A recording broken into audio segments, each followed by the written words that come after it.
Hello everyone, कैसे हैं आप सारे। तो आज इस वीडियो में हम लोग देखने वाले हैं कि हमारा जो राष्ट्रीय आय का जो चैप्टर है उसके अंदर कारक लागत और बाजार कीमत का क्या महत्व है। इस चैप्टर के जो हमारा अर्थशास्त्र का जो अध्याय है 12वीं क्लास का, इसके हमारे दो पार्ट्स पहले ही आ चुके हैं। अगर आपने अभी तक वो नहीं देखे हैं तो मैं आपसे रिक्वेस्ट करूंगा आप पहले उनको देख लें ताकि आपको इस वीडियो को समझने में आसानी हो। ठीक है, अगर आपको पहले से ही वो सारे पॉइंट्स क्लियर हैं तो आप इस वीडियो को कंटिन्यू कर सकते हैं, वरना मैं आपसे आपको यही राय दूंगा कि आप इस वीडियो को छोड़ के पहले उन वीडियो को समझ लें ताकि इस वीडियो में आपको ज़्यादा परेशानी ना हो। ठीक है, तो आज इस वीडियो के अंदर हम क्या देखने वाले हैं। इस वीडियो में आज हम समझेंगे कि जो हमारा सकल घरेलू उत्पाद है और जो राष्ट्रीय उत्पाद है, ठीक है, हमारे दो प्रकार के हमने उत्पाद या फिर आय पढ़ी हैं, एक राष्ट्रीय और एक घरेलू। उसके अंदर बाजार कीमत और कारक लागत का क्या महत्व है। ठीक है, इससे पहले मैं स्टार्ट करूं, मैं आपसे जस्ट एक क्वेश्चन करना चाहता हूं कि जब भी हम लोग कोई सामान बनाते हैं तो उसमें हमारा जो लागत है उस लागत से हम उस सामान की कीमत को सेट करते हैं। ठीक है, जैसे हमारे फैक्टर ऑफ प्रोडक्शन जो होते हैं, उत्पादन के कारक जो होते हैं, उनके बदले में जो हमने पैसा दिया होता है, जैसे हमने अगर कोई साबुन की फैक्ट्री डाली तो साबुन की कीमत हम कैसे लगाएंगे कि साबुन को बनाने में कितना खर्चा आया, मैंने ज़मीन के लिए कितना किराया दिया, मैंने पूंजी के लिए कितना ब्याज दिया, ठीक है, मैंने कर्मचारियों को कितना पारिश्रमिक दिया और साथ ही साथ इसके अलावा मैंने अपना प्रॉफिट कितना लिया। ठीक है, इन चीज़ों को देखने के बाद मैं अपना प्राइस में सेट करता हूँ, किसका, हमारे उत्पाद का। ठीक है, लेकिन क्या वह उत्पाद उसी दाम पर यानी फिर उसी प्राइस पर मार्केट में बिकता है क्या? नहीं, ऐसा रियलिटी में नहीं होता है ना। ऐसा क्यों नहीं होता, इसी को आज हम समझेंगे। ठीक है, जब हम बात करते हैं हमारी अर्थव्यवस्था में दो क्षेत्रीय अर्थव्यवस्था की, तो हमारा जो कारक लागत है और बाजार कीमत है उसमें परिवर्तन नहीं होता, वो समान रहती है। लेकिन जब इसी दो क्षेत्रीय अर्थव्यवस्था को हम जब तीन क्षेत्रीय अर्थव्यवस्था में परिवर्तित करते हैं, हम सरकारी क्षेत्र का इसमें आगमन करवाते हैं, तो सरकार द्वारा टैक्स यानी कि कर और सब्सिडी यानी कि उपदान, ठीक है, सॉरी अनुदान, दान उपदान अनुदान आर्थिक सहायता, इन सबको एक ही मानते हैं। इसके कारण हमारी जो कीमत है कारक लागत से बाजार कीमत में परिवर्तन आ जाता है। ठीक है, कैसे? तो बाजार कीमत सकल घरेलू उत्पाद कारक लागत पर घरेलू उत्पाद के समरूप है, बशर्ते अर्थव्यवस्था में कोई सरकार ना हो। अगर हमारी अर्थव्यवस्था में कोई सरकार नहीं है तो हमारी बाजार कीमत और कारक लागत दोनों इक्वल है। ठीक है, लेकिन जब हमारी अर्थव्यवस्था में सरकार है तो वो क्या करती है, वो हमारे वस्तु और सेवाओं पर क्या लगाती है, टैक्स लगाती है यानी कि कर लगाती है, और अनुदान यानी कि सब्सिडी भी देती है कुछ चीज़ों पे। ठीक है, तो जो टैक्स होते हैं, और टैक्स हमारे मेनली अप्रत्यक्ष कर होते हैं, इसके अलावा और कोई कर नहीं होता है। ठीक है, सेवा और वस्तु पे हमारा इनडायरेक्ट यानी कि अप्रत्यक्ष कर ही लगता है। तो सरकार क्या करती है, टैक्स लगाती है सामान पे, जिससे हमारी वस्तु या सेवा की कीमत बढ़ जाती है। ठीक है, और इसमें क्या होता है, परिवर्तन हो जाता है। साथ ही साथ जब हम बात करते हैं सब्सिडी यानी कि अनुदान की, तो इसकी वजह से हमारे जो कीमत है वो घट जाती है। इससे भी क्या होता है, हमारी अर्थव्यवस्था में बाजार कीमत में क्या आ जाता है, परिवर्तन आ जाता है। ठीक है, तो इसी कारण से हमारा जो कारक लागत है बाजार कीमत से अलग होता है। जैसे हम एग्जांपल लेते हैं कि एक अर्थव्यवस्था में एक साबुन का जो उत्पादन है उसमें जो खर्चा लग रहा है उसे बनाने में वो 18 रुपये है। ठीक है, उसी में अगर हम बात करें तो उस 18 रुपये के अलावा सर हम जब इसको अर्थव्यवस्था में बेचने के लिए भेजेंगे उस पर 4 रुपये का टैक्स लग गया, तो टैक्स क्या करेगा, रेट को बढ़ाएगा तो हम उसको प्लस कर देंगे, और 2 रुपये की सब्सिडी लग गई, उसको हमने क्या कर दिया, माइनस कर दिया। ठीक है, तो 4 में से 2 गए, 2 और 2 कम प्लस करेंगे तो हमारा जो साबुन है उसकी कीमत कितनी हो गई, 20। ठीक है, ये 20 है, ये हमारा एमपी यानी कि मार्केट प्राइस यानी कि बाजार मूल्य है। ठीक है, और जो हमारा 18 रुपये है ये हमारी कारक लागत यानी कि फैक्टर कॉस्ट है। क्लियर? ठीक, आगे बढ़ते हैं। हम बाजार कीमत को कारक लागत में या फिर कारक लागत को बाजार कीमत में परिवर्तन कैसे कर सकते हैं। ठीक है, हमने भी देखा कि टैक्स और सब्सिडी का खेल होता है, जिससे हमारे जो परिवर्तन आता है बाजार कीमत में हो जाता है। ठीक है, वो क्यों हो रहा है, क्योंकि टैक्स हमारा क्या कर रहा है, जो अप्रत्यक्ष कर रहा है वो क्या कर रहा है, हमारे जो प्राइस है हमारी वस्तु या सेवा का उसको बढ़ा रहा है, सब्सिडी उसको घटा रही है। ठीक है, तो हम क्या करते हैं, हम एक एग्जाम्पल जैसा हमने लिया अभी, ठीक है, साबुन और उस पर 4 रुपये का टैक्स, 2 रुपये की सब्सिडी। तो हमें अगर बाजार कीमत से कारक लागत पर जाना है, बाजार कीमत कौन सी है जिसमें टैक्स और सब्सिडी लगे हुए हैं, तो हमें टैक्स को माइनस करना पड़ेगा, है ना, क्योंकि टैक्स उसमें ऑलरेडी इंक्लूड है। जैसे हमने बात करी कि हमारा साबुन जो है वो 20 रुपये का बिक रहा है, तो उसमें हमें टैक्स कितना लगा हुआ था, 4, तो उसको हमने क्या कर दिया, माइनस कर दिया। ठीक है, कितना बचा, 16। और सब्सिडी को हमें प्लस करना पड़ेगा, क्योंकि सब्सिडी ने रेट घटा दिया था। सब्सिडी कितने रुपए की थी, 2 रुपये की थी, तो हमारा रेट कितना निकल गया, 18। और 18 क्या था, हमारा कारक लागत थी। ठीक है, वैसे ही अगर बात करें कि हमें कारक लागत से बाजार कीमत पर जाना है, तो हम क्या करेंगे, इसके अंदर टैक्स को प्लस करेंगे और सब्सिडी को माइनस करेंगे। ठीक है, इससे क्या होगा, हम सीधा बाजार कीमत से कारक लागत पर चले जाएंगे। टैक्स को प्लस इसलिए करेंगे कि टैक्स कीमत को बढ़ाएगा, और सब्सिडी को माइनस हम इसलिए करेंगे कि सब्सिडी क्या करेगी, हमारी कीमत को कम कर देगी। ठीक है, अब हमने एक चीज समझी कि हमें टैक्स को प्लस माइनस करना है, सब्सिडी को। इसको हम एक शॉर्ट ट्रिक यूज करते हैं जिसको हम NIT के नाम से जानते हैं, नेट इनडायरेक्ट टैक्सेस। जैसे हमने पहले पढ़ा है, शुद्ध का मतलब क्या होता है, किसी भी चीज को काट छाट के उसको शुद्ध बना लेना। ठीक है, जैसे हमने सकल और शुद्ध के कंसेप्ट में पढ़ लिया पहले ही। ठीक है, तो बची हुई चीज क्या होती है, हमारी शुद्ध होती है ना। तो हमने क्या करा, शुद्ध अप्रत्यक्ष कर निकाल लिया। शुद्ध अप्रत्यक्ष कर कैसे निकलता है, तो हमें प्रत्यक्ष कर में से आर्थिक सहायता या फिर अनुदान या फिर सब्सिडीज को हम नॉर्मली कहते हैं, उसको माइनस कर देना है। ठीक है, इसको माइनस करने से क्या निकलेगा, हमारा शुद्ध अप्रत्यक्ष कर। ठीक है, और इसको हम नॉर्मल एक फॉर्मूले में इस्तेमाल कर लेंगे कि जब हम बाजार कीमत पर अगर शुद्ध अप्रत्यक्ष कर जोड़ते हैं तो हम कारक लागत पर चले जाएंगे। जब इसमें हम कारक लागत में प्लस करते हैं किसको, NIT यानी कि शुद्ध अप्रत्यक्ष कर को, तो हम बाजार मूल्य पर चले जाएंगे। सिंपल ये फॉर्मूला है। अगर आप NIT समझ गए तो इसको समझना बहुत ज़्यादा मुश्किल बात नहीं है, बहुत ईजी सा कंसेप्ट है, क्योंकि मैंने आपको समझा दिया है। ठीक है, आगे बढ़ते हैं।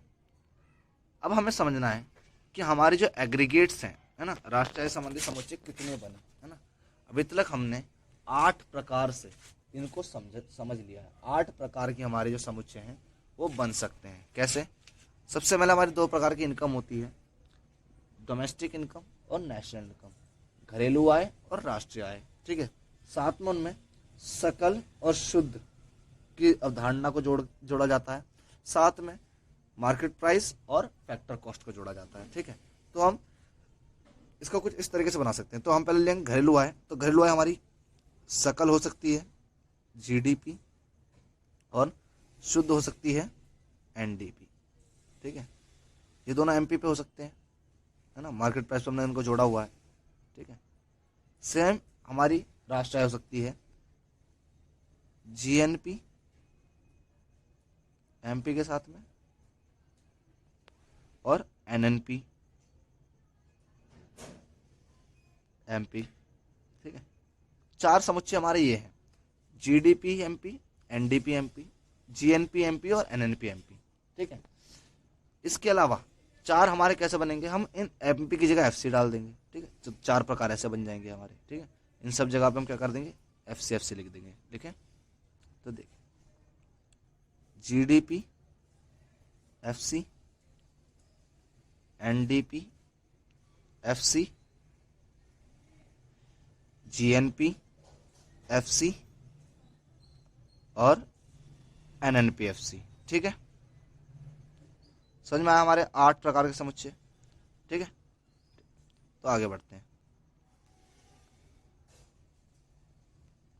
हमारा अगला जो टॉपिक है और इस अध्याय का अंतिम टॉपिक है मेरी तरफ से, जो कि है मौद्रिक और वास्तविक GDP में क्या डिफरेंस है ना, क्या मतलब है वास्तविक GDP और मौद्रिक GDP का। तो बहुत इजी सा कंसेप्ट है, 2 मिनट में समझ में आ जाएगा कि जब हम क्या करते हैं। एक बात समझिए, ठीक है, हर साल क्या हो रहा है हमारे अर्थव्यवस्था में, जो वस्तु की कीमत है वो बढ़ती रहती है। ठीक है, जैसे मान लीजिए मैं 2019 में 10 पेन बनाता हूँ, मेरे पूरी अर्थव्यवस्था में 10 ही पेन बने हैं, और उस 10 पेनों की कीमत, एक पेन की कीमत 5 रुपये है। तो हम क्या करेंगे, क्वांटिटी इंटू प्राइस करेंगे। ठीक है, मतलब हमारी मात्रा गुणा हमारी जो मूल्य है उसको करेंगे तो हमारी जीडीपी कैलकुलेट होगी। तो हमारी जो जीडीपी 50 रुपये आई, ठीक है। लेकिन अगले साल क्या हुआ, पेन के रेट बढ़ गए, पेन के रेट हो गए 70 रुपये।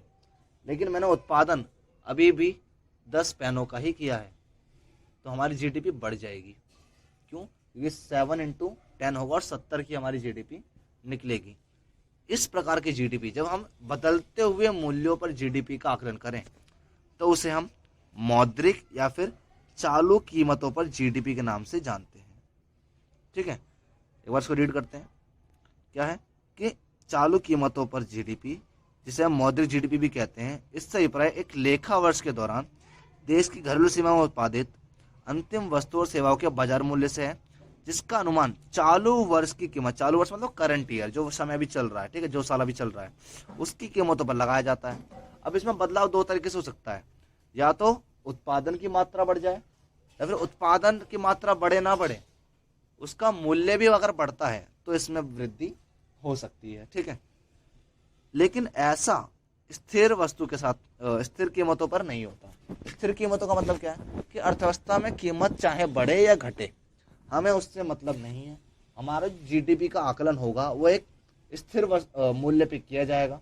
ठीक है, इसमें खाली परिवर्तन जब ही आ सकता है जब उत्पादन का मूल्य बढ़े, जब ही इसमें वृद्धि हो सकती है। ठीक है, तो देखते हैं स्थिर कीमतों में जीडीपी या फिर वास्तविक जीडीपी से कहते हैं, इससे एक लेखा वर्ष के दौरान देश की घरेलू सीमा में उत्पादित वस्तुओं और सेवाओं के बाजार मूल्य से है, जिसका अनुमान आधार वर्ष की कीमतों पर लगाया जाता है। आधार वर्ष मतलब मैंने 2012 को आधार वर्ष माना, तो 2012 के समय जो पेन का मूल्य था या फिर प्राइस था, मैं उसी को लेऊंगा और किसी भी साल में उसको हम जीडीपी के लिए इस्तेमाल करेंगे। हमें फर्क नहीं पड़ता कि 2018 में कितना था या 19 में कितना था, हम 2012 को ही मानेंगे क्योंकि वो हमारा आधार वर्ष था।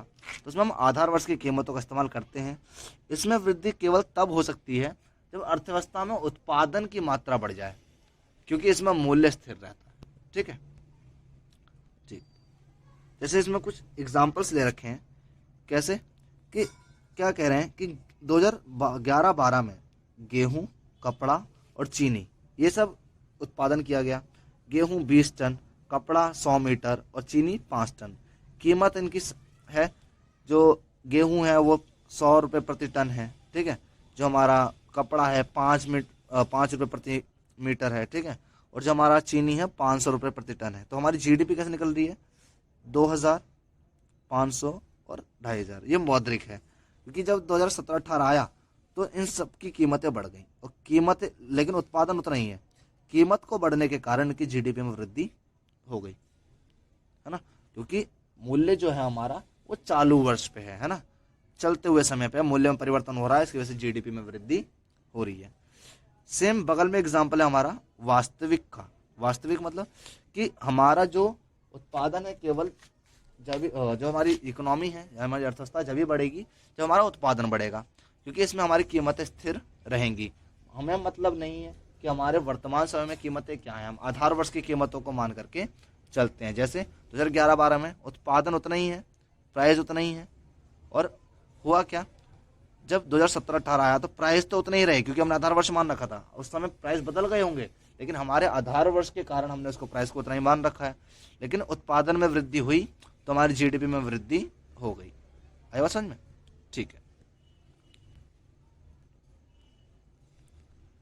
ये आपका कुछ फॉर्मूले हैं कि आप मौद्रिक जीडीपी से वास्तविक जीडीपी पर कैसे जा सकते हैं और वास्तविक जीडीपी से मौद्रिक जीडीपी पे कैसे जा सकते हैं। इसमें इतना कुछ समझने वाला नहीं है, आप इनको ऐसे ही याद कर सकते हैं और बोर्ड मार्क्स का इस्तेमाल करके इनको आगे पीछे करके इस्तेमाल कर सकते हैं। वो आपसे जरूरी नहीं है कि वास्तविक जीडीपी या फिर मौद्रिक जीडीपी ही पूछे, वो हो सकता है आपसे कीमत सूचकांक भी पूछ सकता है। इसका आप इस्तेमाल बोर्ड मार्क्स की तरह कर सकते हैं। आपने 9th 10th में बहुत अच्छे से बोर्ड मार्क्स पढ़े होंगे, उसको आप इस्तेमाल कीजिए और आराम से इस फॉर्मूले का आप इस्तेमाल कर सकते हैं। ये चैप्टर हमारा इतना ही था। इस पहली यूनिट का अंतिम अध्याय बाकी है, जो कि सबसे ज़्यादा इंपॉर्टेंट चैप्टर है इस पूरी यूनिट का, क्योंकि वहीं से हमारे जो न्यूमेरिकल्स हैं वो आते हैं। ठीक है, और न्यूमेरिकल हमारे इस पूरा जो हमारी यूनिट है हमारी 10 नंबर की, और 10 नंबर में से अगर इसमें से न्यूमेरिकल आता है तो ज़्यादातर देखा गया है 6 मार्क्स का न्यूमेरिकल आता है। तो उस अध्याय को समझना बहुत ज़्यादा ज़रूरी है। एक आध दिन में उस अध्याय की भी वीडियो चैनल पर आ जाएंगी। आप इस चैनल से जुड़ सकते हैं और अपनी पढ़ाई को कंटिन्यू कर सकते हैं। हम मिलते हैं आपसे अपने नेक्स्ट वीडियो में। जब तक के लिए जय हिंद,